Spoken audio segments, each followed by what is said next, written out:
Salve, queridos, tudo bem? Professor Wesley, e hoje a gente vai fazer uma questãozinha de filosofia, beleza? Peço a vocês que vocês nos sigam nas redes sociais, que vocês se inscrevam no canal, compartilhem, comentem, curtam, ative aí o sinalzinho de vocês, né, o sininho de vocês, para que vocês tenham aí acesso às nossas notificações dos nossos conteúdos diários, beleza? Bom, sempre leve em consideração o caderno azul, né, da prova de primeira aplicação do Enem, e hoje a gente vai falar um pouquinho sobre a questão número 34 da prova de 2015. Vamos ao texto. A filosofia grega parece começar com uma ideia absurda, com a proposição. Proposição é uma proposta sobre um fato.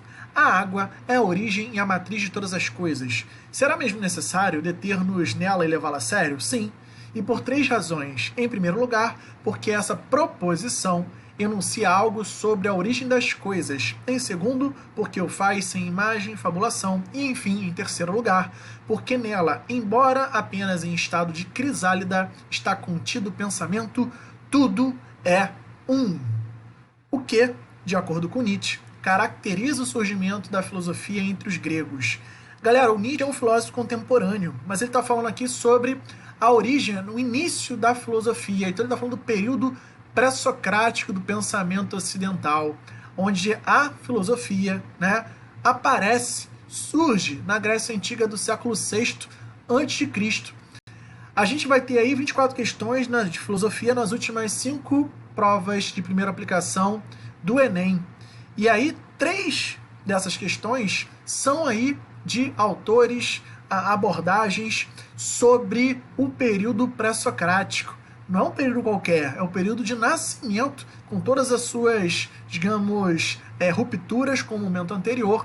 Ou seja, é um momento de nascimento da filosofia. Não à toa, esse período aí vai concentrar 12,5% de todas as questões de filosofia na prova do Enem. Ou seja, os pré-socráticos importam bastante na prova do Enem. Beleza? Bom, quando a gente fala dos pré-socráticos, século VI a.C., a gente está falando da origem, né, do primeiro momento, primeiro esforço, quase que fosse uma revolução cognitiva, onde a gente começou a utilizar a racionalidade para entender o funcionamento da natureza originalmente. Portanto, a racionalidade antiga grega, ela foi aplicada aos processos naturais. Processos sociais vieram depois, mas esse primeiro momento foi para tentar entender esses movimentos da natureza, né?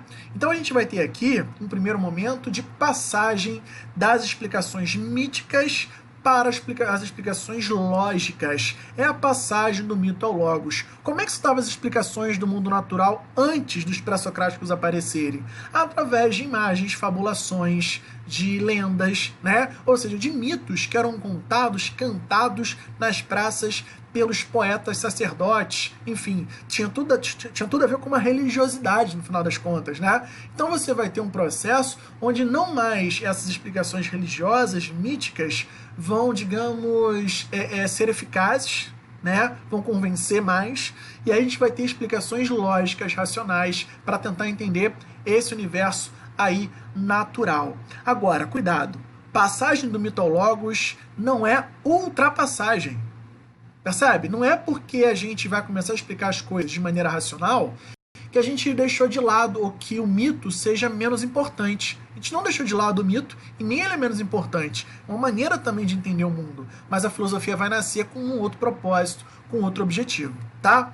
Cosmologia, a gente vai deixar de explicar o mundo através de cosmogonias, daquelas histórias sobre a origem dos deuses. Agora a gente vai explicar a realidade cosmológica, né, através da racionalidade. Então o cosmos tem uma ordem que é bela, né? Cabe à racionalidade entender esse funcionamento, né, sem levar em consideração aí as explicações de alguma divindade e por aí vai, tá? Há, portanto, uma emancipação do pensamento racional. A gente vai começar a explicar o mundo, né, através de explicações racionais. Queridos, os pré-socráticos, eles vão tentar buscar a origem do cosmos, né? Ou seja, toda essa diversidade do universo tem que ter algum tipo de princípio, de origem, né? Por isso que os pré-socráticos aí vão ser chamados de fisicalistas, porque eles estão preocupados com a origem do cosmos, com a origem da natureza. Qual é a origem da natureza? Né? Tem que ter um princípio, tem que ter uma origem. Esse princípio eles vão chamar de arqué. Né? Então veja, uma busca racional, utilização da razão para entender a natureza, pressupondo um princípio unificador de toda essa natureza, que vai dar origem e vai dar sustentação a toda a realidade, sem mais explicações mitológicas, tá? O que, de acordo com Nietzsche, caracteriza o surgimento da filosofia entre os gregos? A. O impulso para transformar, mediante justificativas, os elementos sensíveis e verdades racionais. Elementos sensíveis aí parece muito questões mitológicas, né? Então não, a filosofia ela vai nascer com um discurso mega abstrato, tá? Então não é mais esses elementos sensíveis aí não. B. O desejo de explicar usando metáforas a origem dos seres e das coisas. Não, é utilizando a razão, né? Metáfora é uma linguagem muito imprecisa.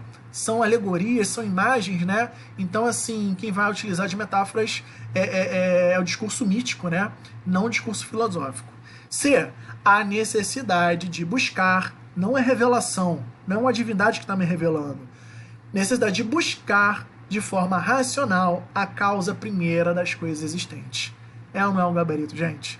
D. A ambição de expor de maneira metódica as diferenças entre as coisas. Essa coisa metódica é uma dicção muito mais da modernidade. Não aparece muito na antiguidade, não. Você vai ter, inclusive, pré-socrático que vai expressar os seus pensamentos de maneira poética. Então, não tem muito essa questão metódica, não. Então, está equivocado. A tentativa de justificar, a partir de elementos empíricos, o que existe no real. A água é um elemento empírico, como está lá. Mas tem outros pré-socráticos que vão eleger arqués, princípios para a realidade que não são empíricos. Então, também está equivocado. Gabarito, então, letra C. Queridos, é isso. Beijo no coração de vocês e até a próxima.